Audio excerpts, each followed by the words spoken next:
किताब का नाम सावरकर, एक भूले बिसरे अतीत की गूंज। समय 1883 से लेकर 1924 तक। लेखक विक्रम संपत। बेंगलुरु में रहने वाले डॉक्टर विक्रम संपत 3 मशहूर पुस्तकों के लेखक हैं। उन्हें अंग्रेजी साहित्य में साहित्य अकादमी का पहला युवा पुरस्कार और न्यूयॉर्क में ARSC international award for excellence in historical research से सम्मानित किया गया है। Vikram ji university of Queensland, Australia से इतिहास और संगीत में डॉक्टरेट है और आज वो Nehru memorial museum and library नई दिल्ली में सीनियर फेलो है। इस पुस्तक के अनुवादक संदीप जोशी को पत्रकारिता का लंबा अनुभव है। उन्होंने हिंदुस्तान दैनिक में काम किया है और कई पत्र पत्रिकाओं में लेखन और अनुवाद करने का अनुभव है। लंदन यूनिवर्सिटी के प्रोफेसर फ्रांसिस रॉबिन्सन कहते हैं, कांग्रेस से उनका विरोध और महात्मा गांधी की हत्या में लिप्त रहने की धारणा के चलते स्वतंत्र भारत के इतिहासकारों में वी दा सावरकर के जीवन को नजरअंदाज करने की प्रवृत्ति रही है। 2 खंडों में प्रकाशित होने वाली ये जीवनी का यह प्रथम खंड है, जो अब तक उपेक्षित रहे मराठी के दस्तावेजों और दुनिया भर के अभिलेखागारों से गहन शोध पर आधारित है। इसमें पहली बार एक युवा क्रांतिकारी की निर्मिति की पहचान की गई है, जिसने हिंदुत्व दर्शन को स्थापित किया। आज की भारतीय राजनीति को संचालित कर रहे विचारों को समझने के लिए ये एक महत्वपूर्ण कार्य है। इस पुस्तक ने भारत के एक वीर पुत्र की मौलिक ऐतिहासिक जीवनी को सामने लाते हुए दीर्घकालिक जरूरत को पूरा किया है। संपत जी की पुस्तक भारत के सर्वाधिक गलत समझे गए राष्ट्रवादियों में से एक वी दा सावरकर के जीवन पर लिखी गई है। पुस्तक में पहली बार सामग्री जैसे पत्र, भाषण आधारित संप्रेषण, समाचार पत्र रपटों एवं पहली बार सामने आए दस्तावेजों का आधिकारिक तौर पर अवलोकन किया गया है। ये पुस्तक भारतीय स्वतंत्रता आंदोलन के निर्माण काल का हवाला देती है, जो भारत की कठोर परीक्षा का कालखंड था। भारतीय इतिहास के प्रत्येक विद्यार्थी के लिए सावरकर को पढ़ना अत्यावश्यक है। भारत के बारे में जानने की रुचि रखने वाले प्रत्येक व्यक्ति को इसे पढ़ना चाहिए। द प्रिंट के प्रधान संपादक शेखर गुप्ता कहते हैं, लंबे समय से स्कूल के हिस्ट्री बुक्स में एक पक्षीय प्रस्तुतिकरण के कारण पाठकों के दिमाग में सावरकर एक लुभावना व्यसन बने रहे। अंग्रेजों ने उन्हें एक खतरनाक राजद्रोही शक्ति कहा, तो वही नेहरूवादी इतिहास लेखन में उन्हें कायर देशद्रोही ठहराया गया। जबकि लेखकों इतिहासकारों के लिए अनिष्टकारी पहेली में वो एक कवि का हृदय और एक क्रांतिकारी का दिल थे, तो लोगों में सावरकर के लिए ये रोचक विरोधाभास क्यों है? लंदन स्कूल ऑफ इकोनॉमिक्स के पूर्व प्रोफेसर मेघनाथ देसाई कहते हैं, आज तक सावरकर अपशब्दों और खुशामदों का विषय रहे हैं, जिसमें दोनों ही उनके जीवन और विचारों के प्रति अधूरी समझ से उपजे है। संपत जी ने सबसे अच्छी जीवनी लिखी है। इस विषय पर उन्होंने असाधारण गहराई और व्यापक शोध किया है और ऐसे ऐसे दस्तावेजों एवं यादों को खोज निकाला है जो न जाने कब से विस्मृत पड़ी थी। इससे आधुनिक भारत के एक क्रांतिकारी की गाथा को सही संतुलन प्राप्त होगा। प्रस्तावना 2004 की बात है। दूर पोर्ट ब्लेयर में उठे एक विवाद से भारत के न्यूज़पेपर्स और टेलीविजन चैनल्स अटे पड़े थे। अटल बिहारी वाजपेयी के नेतृत्व में उस समय से ठीक पहले की भारत सरकार ने पोर्ट ब्लेयर के कुख्यात सेल्युलर जेल में सजा काट चुके एक स्वतंत्रता सेनानी की याद में उनके नाम और उद्धरण वाली पट्टिका स्थापित की थी। इस स्मारक को इंडियन ऑयल फाउंडेशन ने स्थापित किया था। सरकारी और मीडिया सर्कल्स में ये खुला रहस्य था कि इस महान आत्मा को देर से मिली पहचान तत्कालीन वाजपेयी मंत्रिमंडल के पेट्रोलियम मंत्री राम नाईक के अथक प्रयासों से संभव हुई है। लेकिन 2004 के आम चुनाव में भारतीय राष्ट्रीय कांग्रेस की अगुवाई में यूपीए ने वाजपेयी सरकार को पराजित कर दिया। सत्ता में आने के कुछ ही समय बाद तेज रफ्तार कार्रवाई के तहत नई सरकार और उसके पेट्रोलियम मंत्री मणिशंकर अय्यर ने वो पट्टिका वहां से हटवा दी। साथ ही उस स्वतंत्रता सेनानी के संबंध में कई आपत्तिजनक वक्तव्यों के साथ अय्यर ने उस पट्टिका को हटाए जाने को उचित भी ठहराया। इसके बाद संसद के दोनों सदनों में खूब हंगामा मचा और पूर्व सत्ताधारी दल भारतीय जनता पार्टी और महाराष्ट्र की उसकी सहयोगी शिवसेना ने पट्टिका को पुनः स्थापित करने और मंत्री द्वारा माफी मांगे जाने की मांग की। लेकिन ऐसा नहीं हुआ और विपक्ष को स्पष्ट शब्दों में कह दिया गया, यूपीए सरकार की ऐसी कोई मंशा नहीं है। अनुचित विवाद में फंसे स्वतंत्रता सेनानी विनायक दामोदर सावरकर में पहली बार उसी समय मेरी रुचि जागी थी। बेशक मैंने पहले भी उनका नाम सुन रखा था, हालांकि ये नाम स्कूलों में हमारी इतिहास की पाठ्य पुस्तकों से नदारद रहता था। CBSE पाठ्यक्रमों से शिक्षा प्राप्त करने के बाद मुझे ये महसूस हुआ, भारत की आगामी केंद्र सरकारें चाहती ही नहीं थी कि भारत का युवा वर्ग इस व्यक्ति के बारे में जान पाए। जैसे आदम और हवा के जमाने से वर्जित फल हमेशा से कौतूहल का विषय रहा है, उसी तरह अगले कुछ वर्षों तक मेरे जिज्ञासु मस्तिष्क में सावरकर ही केंद्रीय विषय बने रहे। इसी तरह भारत की विभक्त राजनीति में उठने वाले प्रत्येक मौजूदा विवाद में उनका नाम घसीटे जाने पर भी मैं सचेत था। प्रश्न ये था, 1966 में दिवंगत कोई व्यक्ति मौजूदा पीढ़ी में इतनी मजबूत उत्कंठा कैसे उबार रहा था? इस पर मैं हैरान था। और इसी के बाद आरंभ हुई सावरकर की जीवन यात्रा की मेरी खोज, जिन्हें नित नए रूप में मलिन किया जाता था। हिंदुत्व विचारधारा के बौद्धिक प्रेरणा स्रोत होने के कारण सावरकर निसंदेह 20वीं सदी के सबसे विवादास्पद विचारक और नेता रहे हैं। उनके लंबे और तेज रफ्तार जीवन को स्तुति स्वरूप लेखनों या वैमनस्यपूर्ण आक्षेपों के बीच ही परखा गया है, और हमेशा की तरह सत्य इन दोनों के बीच ही कहीं था, जिसे दुर्भाग्यवश देश के लोगों को कभी बताया ही नहीं गया। धीरे धीरे मुझे ज्ञात हुआ, कई लोगों के लिए सावरकर के विविध रूप है। एक कथित नास्तिक और एक कट्टर राष्ट्रवादी जो वर्ण व्यवस्था और रूढ़ियों में जकड़ी हिंदू मानसिकता का विरोध करता है और गौ पूजा को अंधविश्वास ठहराकर उसे खारिज करता है। समूचे स्वतंत्रता संग्राम के दौरान सावरकर हिंदू समुदाय के लिए सबसे ऊंची आवाज थे। सावरकर और उनकी विचारधारा आमतौर पर भारतीय राष्ट्रीय कांग्रेस और विशेष तौर पर महात्मा गांधी तथा उनके शांति एवं अहिंसा के दर्शन के खिलाफ सबसे मजबूत और उग्र विरोधी रही थी। एक प्रतिष्ठित क्रांतिकारी जिसके विपुल बौद्धिक लेखन ने दशकों तक भारत में क्रांतिकारी धारा को प्रेरित किया। सावरकर गहरे तथा संवेदनशील कवि, विपुल साहित्य लेखक एवं नाटककार और आक्रामक वक्ता भी थे। आमतौर पर किसी व्यक्ति में कवि हृदय और क्रांतिकारी मस्तिष्क का मेल दुर्लभ ही होता है। वहीं उनकी समाज सुधारक छवि ने अस्पृश्यता एवं वर्णवाद के उन्मूलन और हिंदू समाज के एकीकरण के लिए भी काम किया। इंडियन राइट्स के राजनीतिक शीर्ष पर पहुंचने के बाद भारतीय राजनीति एवं समाज में सावरकर और उनके विचार कहीं अधिक अनुरूप है। चुनावी राजनीति में एक और जहां सावरकर के विषय में व्यर्थ व्याख्यानों में कीमती न्यायिक समय बेकार जाता है और फलस्वरूप मानहानि के मुकदमों की फहरिस्त लंबी होती जाती है, ऐसे में किसी भी इतिहासकार का ये दायित्व बनता है कि वो प्रत्येक विचारशील पाठक के सामने तथ्य प्रस्तुत करे ताकि वो उसमें छुपे सत्य को पहचान सके। सावरकर की 2 खंडों की इस जीवनी का यही प्रयास है। 2014 में स्थायी सरकार को चुनने के लिए भारत ने जबरदस्त तरीके से बहुमत देकर काफी शक्तिशाली रही इंडियन नेशनल कांग्रेस को छोड़कर अन्य सरकार का चुनाव किया। ऐसे में बदलते राजनीतिक भाग्य के साथ ऐसे अनेक राष्ट्रीय नेताओं के जीवन में लोगों की रुचि जागने लगी, जिन्हें स्वतंत्रोत्तर भारत की सरकारों द्वारा स्वतंत्रता संघर्ष के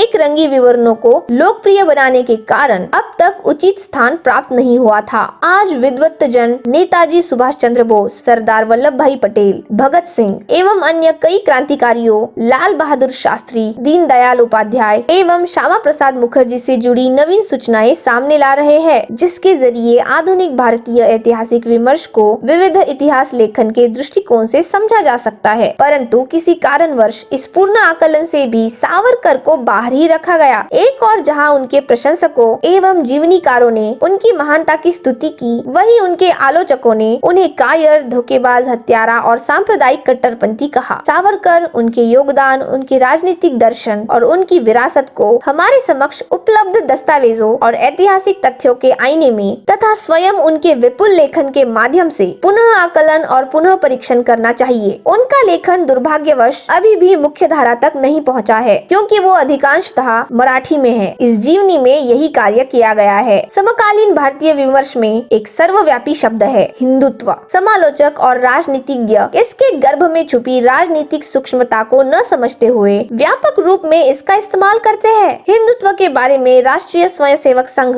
RSS और सावरकर के बीच मतभेद था। गांधी के हत्यारे गोडसे के उस इकबालिया बयान पर दशकों तक पाबंदी रही, जिसमें उसने सावरकर के शांतिपूर्ण हिंदुत्व के साथ अपने मोह भंग की बात की थी। ये तथ्य दर्शाता है कि सावरकर द्वारा 1923 में इसको प्रचलित किए जाने के बाद के लंबे और विविध रूपी इतिहास में इस शब्द के कई अर्थ रहे। सावरकर और उनके हिंदुत्व के राजनीतिक दर्शन के आकलन के लिए 2019 के भारत की परिस्थितियों को समझना जरूरी है, जो उन्हीं मुद्दों और विवादों से जूझ रहा है जिनके बारे में उन्होंने लिखा या चेताया था। इसी तरह उनकी कमियों और अज्ञानता का उनके दृष्टिकोण एवं दर्शन के साथ आकलन करना आवश्यक है, क्योंकि बिना शक वो अपने समय के सबसे प्रभावशाली राजनीतिक विचारक थे। आखिर जैसा अमेरिकी इतिहासकार जॉन नोबल विल्फर्ड ने कहा है, इतिहास के सभी कार्य अंतरिम अंतिम रिपोर्ट्स में होती है। आखिर लोगों ने अतीत में जो किया वो सजावट में संरक्षित नहीं हुआ, आगामी पीढ़ियों में वो स्थिर पड़ा रहा। प्रत्येक पीढ़ी पीछे देखकर और अपने अनुभवों से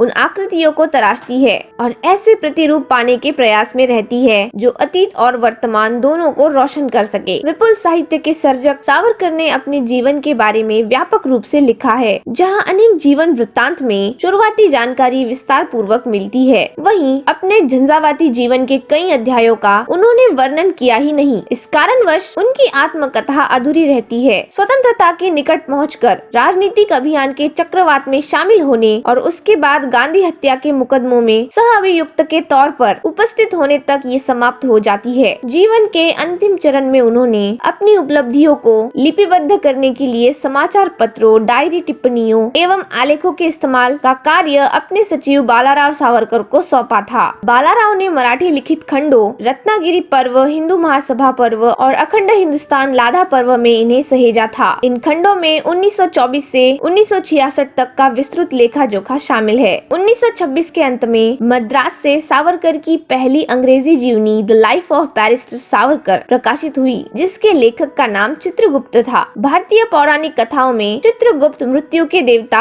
यम के लेखपाल का नाम है, जो प्रत्येक आत्मा के पाप और पुण्य का लेखा जोखा रखता है। पुस्तक का लेखक असल में कौन था, इसको लेकर अनेक संकेत उठे हैं। कांग्रेस नेता श्री राजगोपालाचारी, क्रांतिकारी वीवीएस अय्यर और यहाँ तक कि छद्म नाम से सावरकर द्वारा खुद इसे लिखे जाने के भी कयास लगाए गए हैं, परंतु आज तक उस लेखक की पहचान नहीं हो सकी। पुस्तक में लंदन में बिताए गए विस्फोटक दिनों से लेकर उनकी गिरफ्तारी और सावरकर के भारत भेजने तक की कहानी है। इसके बाद सदाशिव राजाराम रानडे ने मराठी में उनकी एक छोटी जीवनी लिखी, जो प्रकाशन के 15 दिनों में ही बिक गई थी। 1943 में सावरकर की षष्ठी पूर्ति पर शिवराम पंत कंदिरकर ने 600 पन्नों की एक वृहद जीवनी लिखी थी। उसमें उन्होंने समाचार पत्रों के कई लेखों, निजी पत्रों, स्मरणों, डायरियों एवं सावरकर के निकटवर्तियों के अनुभवों का हवाला दिया था। पुस्तक के इस विवादास्पद विषय को देखते हुए ब्रिटिश सरकार ने तुरंत इसकी पाबंदी का आदेश दे दिया। ये प्रतिबंध 1947 तक लागू रहा, परंतु स्वतंत्रता के पश्चात भी सावरकर के बारे में बनाई गई नकारात्मक धारणा को देखते हुए लोगों ने स्वतंत्र भारत सरकार द्वारा प्रतिशोध के भय से सावरकर और उनसे जुड़ी किसी भी वस्तु से दूर रहना ही बेहतर समझा। उनसे मामूली संबंध के आधार पर कैसे अनेक प्रतिष्ठित लोगों को नौकरियों, जीवन यापन और प्रतिष्ठा से हाथ धोना पड़ा। इस संबंध में अनेक लेजेंड्स प्रचलित है। कहा जाता है कि करंदीकर कुछ इतने परेशान थे कि वो पुस्तक की सभी प्रतियां जला देना चाहते थे। उन्हें ऐसा करने से मराठी लेखक एवं इतिहासकार बलवंत मोरेश्वर पुरंदरे, जिनका लोकप्रिय नाम बाबा साहेब पुरंदरे है, उन्होंने रोका था। पुरंदरे ने स्वयं घर घर जाकर पुस्तक की प्रतियां बेचने का कार्य किया था। 1950 के दशक के अंत में बम्बई सरकार ने अपने अभिलेखागार से सावरकर द्वारा गठित क्रांतिकारी दल अभिनव भारत से संबंधित कुछ गोपनीय दस्तावेज जारी किए थे। उसके बाद किसी पहेली के हिस्सों की तरह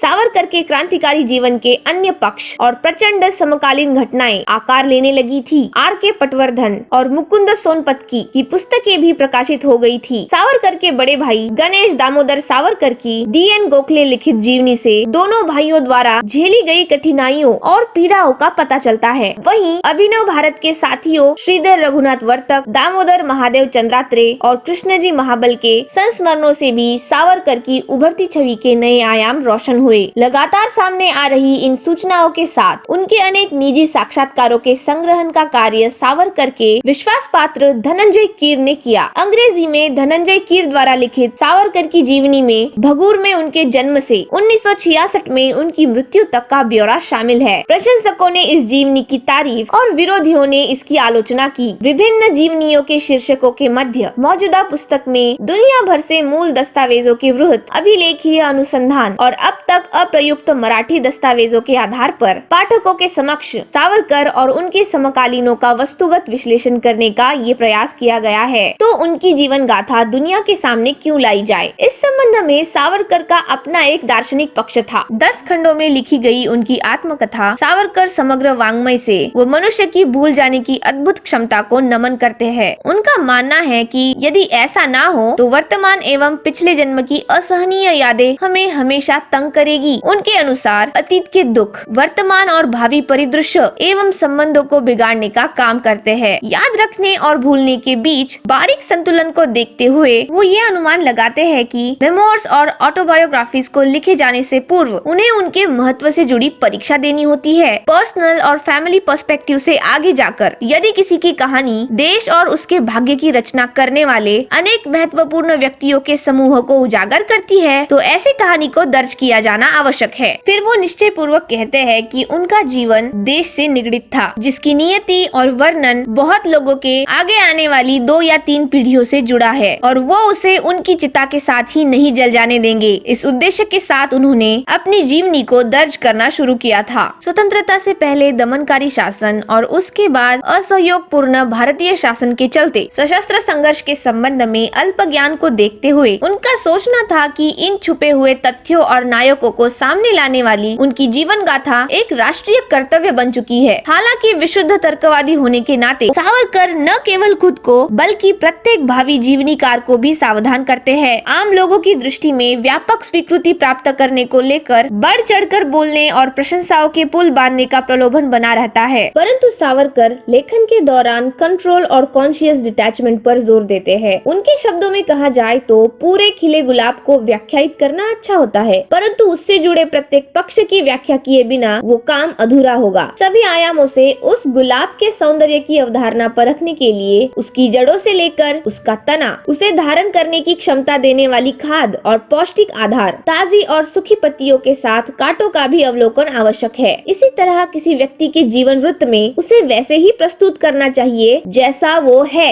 वैसा नहीं जैसा उसे होना चाहिए। सिर से पांव तक, न कम न ज्यादा, यथार्थ रूप की तरह पारदर्शी और सच्चा। जो भी कहा या अनकहा हो, शर्मिंदा या तारीफ के लायक हो, बिना किसी निषेध या भय के दर्ज किए जाना चाहिए। बेशक सामाजिक और राजनीतिक परिस्थितियाँ जिनमें मैं लिख रहा हूँ, मेरी इच्छा के बावजूद कुछ विवरणों को मामूली सा दबाया गया है। साथ ही ये उन प्रतिष्ठित लोगों के भरोसे का उल्लंघन भी होता जिनसे अपने जीवन में मिलने और विचार विमर्श करने का सौभाग्य मुझे प्राप्त हुआ। फिर भी मैं वादा करता हूँ कि अपनी ओर से बिना किसी बहाने या पूर्वग्रह के जो बताया जाने लायक था मैंने बताया है। व्यक्ति पूजा के विरोधी सावरकर ने इस बात पर भी जोर दिया था यदि कुछ पीढ़ियों के बाद भारत के लोगों को उनकी जीवनी व्यर्थ और कम महत्व की लगे तो वो उसे हमेशा के लिए ढकेल कर भुला सकते हैं। वो कहते हैं कि समय ही किसी व्यक्ति के महत्व का सबसे बड़ा निर्णायक होता है। आखिरकार ब्रह्मांड नए प्रभाव के लिए स्थान बनाने हेतु पुराने चिन्हों को हटाने में पूर्णतः सक्षम है। सूत्रधार के मुख से चले आ रहे दिशा निर्देशों के बाद मुझे केवल उनकी राय पर ध्यान से अमल करना ही रह गया था, यानी मौजूद दस्तावेजों के आधार पर तस्वीर जैसी है उस रूप में, न कि जैसा उसे होना चाहिए के प्रयास में प्रस्तुत करना। ये पुस्तक उनके प्रति किसी ग्लानि भाव से नहीं लिखी गई, न ही ये एक राष्ट्रीय छवि के साथ हुई ऐतिहासिक नाइंसाफी को सही करने के लिए लिखी गई है। यदि ऐसा होता भी है तो ये जानबूझकर नहीं, बस संयोगवश ही होगा। इस बीच 2014 में नरेंद्र मोदी की अगुवाई में भारतीय जनता पार्टी के सत्ता में लौटने के बाद सेल्युलर जेल से हटाई गई पट्टिका को 11 वर्षों बाद 2015 में पुनः स्थापित कर दिया गया। राम नाईक जी ने ही नई आधारशिला रखने का कार्य किया। इतिहास खुद को दोहराता दिख रहा था। दुनिया के सबसे बड़े लोकतंत्र के नीत बदलते चुनावी संयोग के बीच कोई भी इतिहासकार इतनी ही उम्मीद कर सकता है कि सावरकर और उनके जैसे अन्य लोगों की विरासत को फिर सार्वजनिक तौर पर विद्वेषपूर्ण राजनीतिक उठापटक का शिकार नहीं होना पड़ेगा। डॉक्टर विक्रम संपत, बेंगलुरु, मार्च 2019।